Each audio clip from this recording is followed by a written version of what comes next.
Greetings, fellow noobs, and welcome to another ProCast.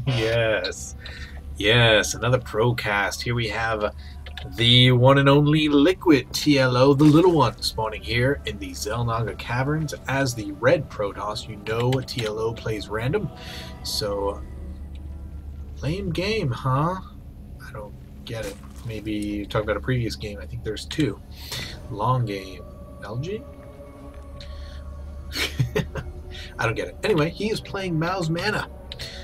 You may recall Mana from the amazing game he played against Nama in DreamHack a few months ago.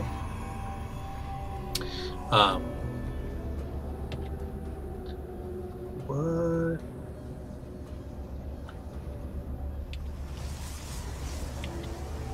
I don't get it. Anyway. Hope you're not Zerg. I am. Oh, I'm having fun. I like it. I really enjoy it. When guys who are really good at the game just like banter it up like this and just joke around, and you see it a lot. I know Huck loves to talk it up, and it actually it does something. It adds levity. It adds. I mean, obviously, so many of us take this game very seriously, and we like to have fun playing it, but it's still pretty serious, and we get very into our games and our gameplay and our strategies and all those things. So it's really cool when you see two guys who play together and know each other, just kind of remind everybody in the community that it is a game, and we are here to enjoy it and have fun. Just checking to see how close to the wall Mana is on his wall off, leaving it open. We have the gateway forge to forestall any early linkage. We've got a pylon down here, which TLO sees immediately. Going to bring out the drones. A pylon like this. Oh, see, and Mana may have been doing that just to get TLO to pull guys off of mining. And when you're as good as these guys are, the little advantages like that actually make a difference. Might not make a difference for me, might not make a difference for you if you get your opponent to pull guys off gas for 20 seconds. But these guys who are consistent, who don't make the macro mistakes, who don't make micro mistakes, who are on top of their game, on top of their economy, constantly building. When your game is tight like theirs is, then getting your opponent to get guys off gas for 20 seconds, that could make the game in some instances. You're able to get your timing push out like 10 seconds before he's able to get his out, and so he doesn't have enough units to defend you, so you're able to kill his first wave before his second wave gets out.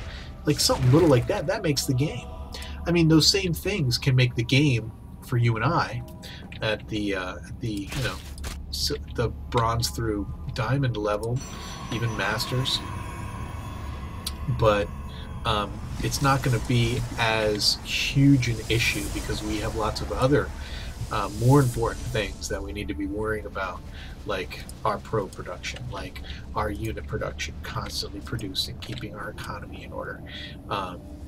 There's more basic and fundamental things that you and I need to be focused on, that these guys have just in the bag. And so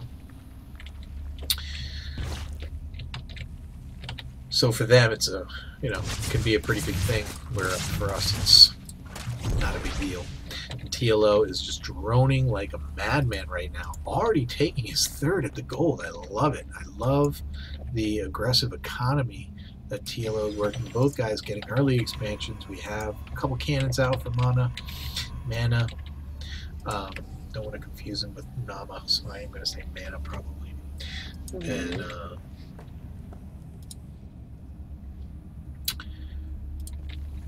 not a lot of spreadage of the overlords. Would like to see a couple getting a little bit more vision for TLO, but you don't need me to tell him that. Zergling's in for TLO, going to be doing a little bit of harass, staying away from these cannons, just trying to stay just out of the range of the cannons. Probably could get in there and kill that pylon if he wanted to. Zealot coming around to take a peek, but the lings are long gone. More lings out.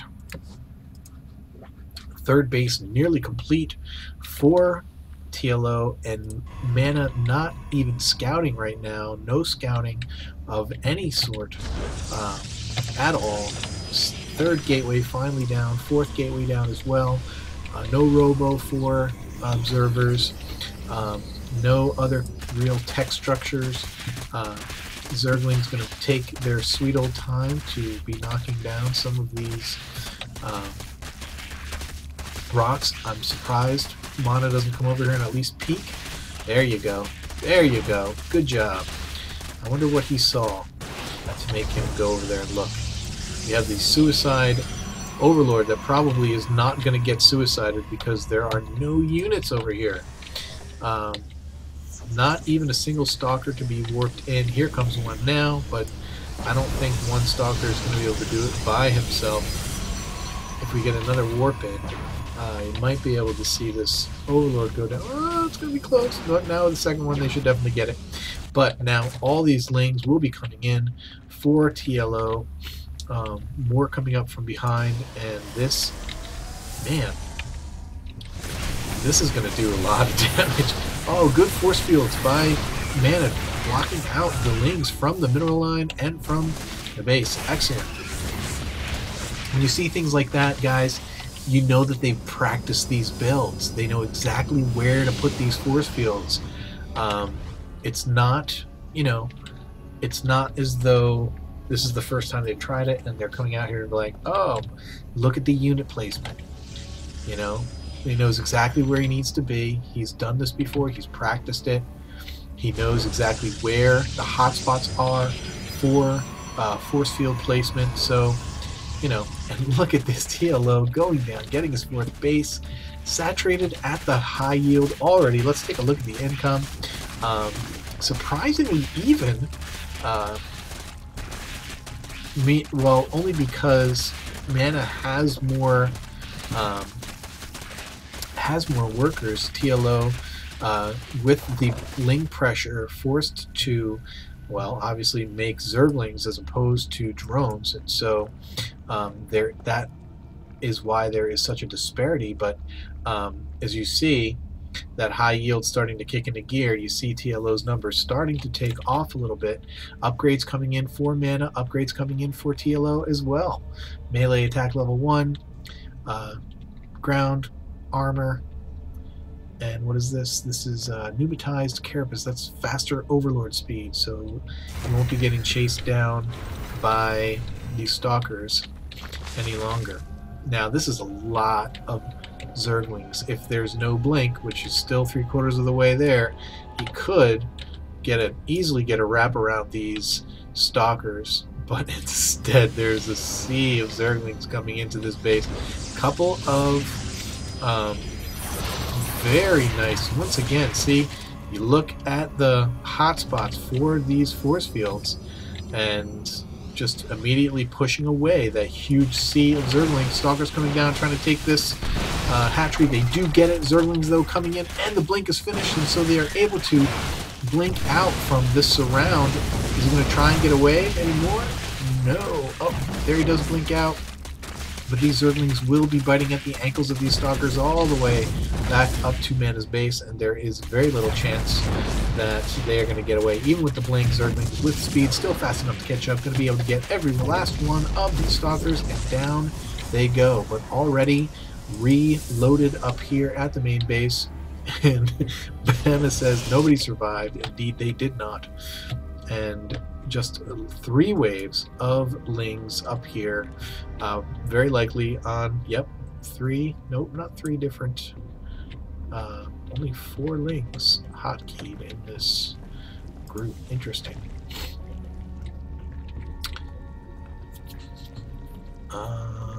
Bringing all the lings together. What else do we have going on here? We have nothing. This is like all ling all the time. And look at this creep poopage by the overlords. This is also very good. Like to see this. TLO normally very good with the creep teamers. Creep tumors. Wow. That was like complete dyslexia right there. With the T-Crewmers. T-Creamers. I don't remember what I said, but it's pretty funny. Is TLO going to take down these rocks and take Mana's high yield? That would be hilarious and awesome. And then if he made his Zerglings dance, that would be so cool. Look at all these Zerglings. All I know is that Mana, if he wants to have a chance in this match, needs to make some. This is like Marine King, except it's Zerglings. We're gonna start calling TLO Zergling King. He does have a couple of Hydras out now. We are seeing some Infestors, so they are going to nullify that Stalker Blink. Overseer out. Level 2, level 3 weapons down. 4 mana. Colossus coming out because of all those Zerglings.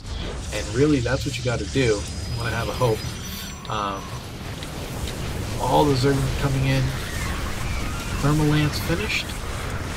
No, it is not. Not even started. But TLO quickly getting out of there, losing a lot of those Lings. Take a look at the units. He still has 60. Still has 60. Not sure where they are. They're down here. There they are. And let's see. Here comes a fungal growth. 1 and 2 fungal growths. Stalker's not going anywhere. Come on, let's get the surround on. Roaches coming in from the flank. Another fungal would do it, and he does get it out. And all of these Stalkers going down. And Colossus going down, warping in more units back here at base. Mana coming back and chasing TLO out, but you've got to give that one to TLO and immediately re-upping. Tell me any advice about PVZs, please. Mana, don't try a failed cannon rush. Oh, don't. That's a little dig right there. Besides that, Mana obviously knows that he is being woefully outplayed, and this move is broken.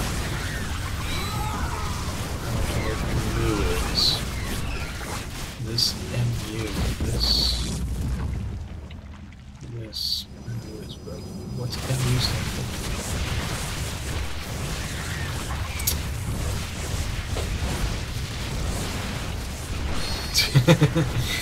TLO basically telling Mana to follow what White Rod does, which is probably the best advice you can give.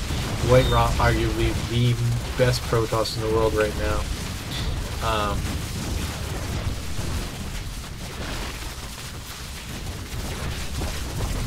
They are just talking it up, talking a little strategy. Obviously, TLO has completely wiped this. Interesting build. Nothing but Zerglings all the way through to this point in the match, and then just Infestors and a few Hydras and a few Roaches. Here, I guess we call this